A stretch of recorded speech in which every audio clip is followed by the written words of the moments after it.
Hello प्यारे साथियों, कैसे हैं आप सभी। मैं आप सभी का स्वागत करता हूं और आशा करता हूं आप बहुत अच्छे होंगे, बेहतरीन होंगे, लाजवाब होंगे और बेहतर तरह से अपनी स्टडी कर रहे होंगे। वो एक एक शब्द को मैं अच्छे से समझाते हुए चल रहा हूं। क्वेश्चन नंबर 1 देखो जी।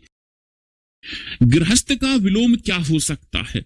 गृहस्थ का विलोम क्या हो सकता है, इस प्रश्न का उत्तर करो जी। गृहस्थ का विलोम, ग्रामवासी का विलोम हम शहरवासी लगा सकते हैं। गृहस्थ का विलोम क्या होगा?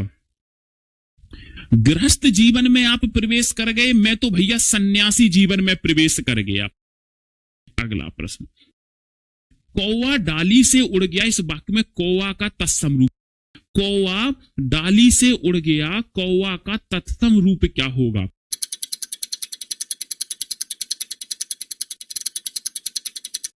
तो कौवे का काक माना जाएगा। कौवे का क्या माना जाएगा? काक माना जाएगा। अगला प्रश्न, वर्तनी संबंधी अशुद्धि को पहचानो। वर्तनी संबंधी त्रुटि को पहचानो। वर्तनी बोले तो स्पेलिंग। स्पेलिंग देखनी है, किस में गलत लिखी है। कुछ देखो या ना देखो, स्पेलिंग देखनी है। जल्दी से बताओ जी, स्पेलिंग कैसे देखोगे? रेलगाड़ी अपनी रफ्तार में जंगलों और नदियों को पार करते हुए दौड़े जा रही है। स्पेलिंग देखना है देवी और सज्जनों, स्पेलिंग। तो मेरे भाई ये नदियों गलत लिखा है, नदियों गलत लिखा है, तो लगा दो सी ऑप्शन। अगला प्रश्न, मेरी मां अत्यंत व्यंजन बनाती हैं, रिक्त स्थान में उचित शब्द लिखना है।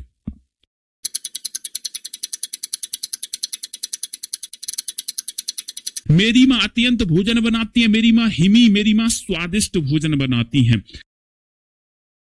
अगला प्रश्न, गाइड ने सीटी बजाई और ट्रेन चल दी, इस वाक्य को एक हमें सरल वाक्य में बदलना है।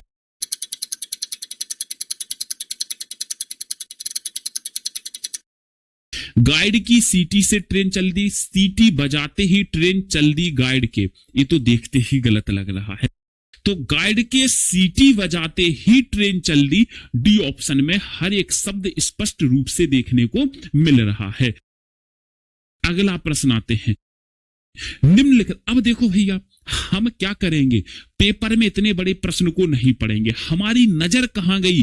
रेखांकित पे गई, और रेखांकित पे जाने के बाद हमारी नजर गई मेरे भाई यहां पर। पूरे प्रश्न को गोली मारो।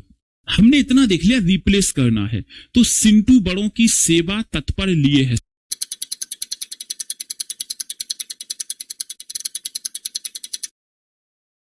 सेवा के लिए तत्पर है।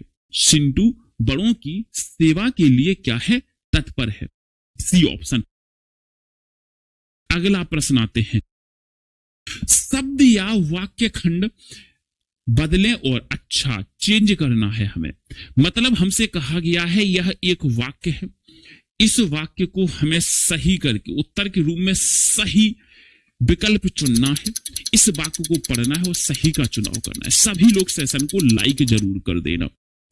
मैंने सिर्फ वर्ष उनकी प्रतीक्षा की, मैंने एक वर्ष तक, हमें प्रश्न का भाव नहीं बदलना है। मैं एक वर्ष उसकी प्रतीक्षा किया, मैंने एक वर्ष तक उनकी प्रतीक्षा की, मैंने एक वर्ष उनकी प्रतीक्षा की, मैंने एक वर्ष उनकी प्रतीक्षा की, एक वर्ष तक, मैंने एक वर्ष उनकी प्रतीक्षा की। तो मेरे भाई डी ऑप्शन हो जाएगा, एक वर्ष तक नहीं होगा। मैंने एक वर्ष उनकी प्रतीक्षा की। अगला प्रश्न आते हैं, मुहावरे के अशुद्ध वाक्य को चुनना है। मुहावरे के अशुद्ध वाक्य को चुनना है, क्या हो जाएगा? छाती पर चना दल्ला, इसकी जगह क्या हो जाएगा?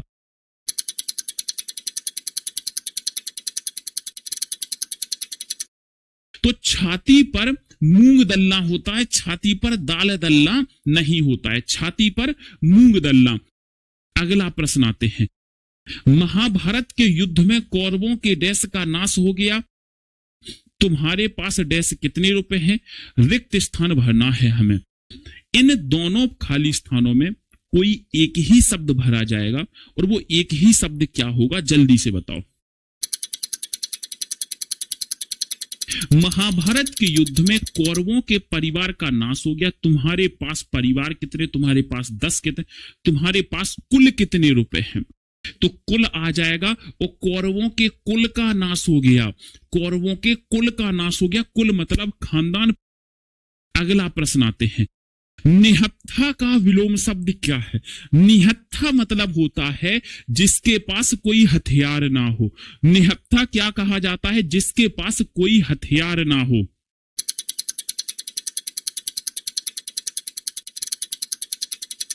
निहत्था का विलोम हथियारबंद होगा। अगला प्रश्न आते हैं, 11वें प्रश्न पर आते हैं, जिसे मारना उचित ना हो। जिसे मारना उचित ना हो, वाक्यांश के लिए एक शब्द क्या होगा? जिसे मारना उचित ना हो,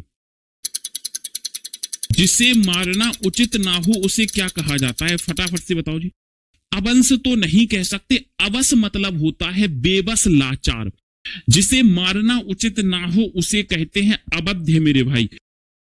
अगला प्रश्न आते हैं, संज्ञा की दृष्टि से रेखांकित शब्द के आधार पर संज्ञा की दृष्टि से अशुद्ध वाक्य की पहचान करना है। हमें संज्ञा के आधार पर बताना है। सभी लोग एक बार सेशन को लाइक शेयर जरूर कर दें।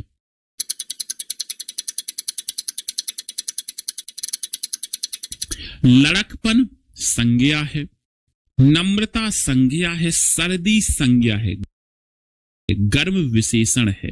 डी ऑप्शन, जो गर्म शब्द है वो विशेषण है।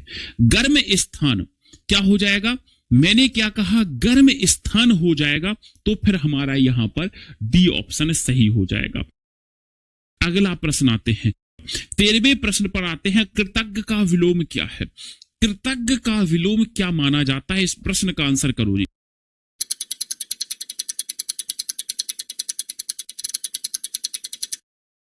कृतज्ञ का विलोम क्या माना जाता है? बोलो जी मेरे भाई। दिए गए विकल्पों में से कृतज्ञ का विलोम क्या हो सकता है? जल्दी से बताओ मेरे भाई। सर, कृतज्ञ मतलब होता है एक ऐसा व्यक्ति जो एहसानमंद हो, एक ऐसा व्यक्ति जो एहसानमंद ना हो। ठीक है, तो डी ऑप्शन यहां सही हो जाएगा। अगला प्रश्न आते हैं, 14 पे आते हैं, किस वाक्य में कारक चिन्ह का अशुद्ध प्रयोग हुआ है? कारक चिन्ह का अशुद्ध प्रयोग हुआ है, बोलो जी। दिए गए विकल्पों में से किसमें कारक चिन्ह का अशुद्ध प्रयोग हुआ है?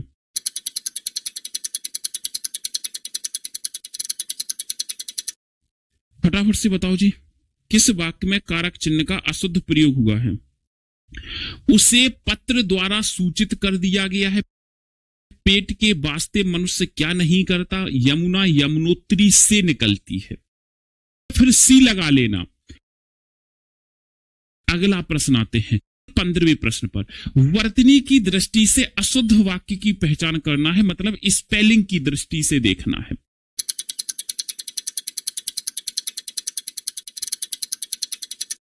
आगामी दिनों में हम, आगामी गलत लिखा है, वड़ा आ होगा। घूमने जाएंगे, वड़ी ऊ होगी। तो ये स्पेलिंग की दृष्टि से ए ऑप्शन गलत है और हमें गलत ऑप्शन को ही पहचानना था, गलत को ही पहचानना था।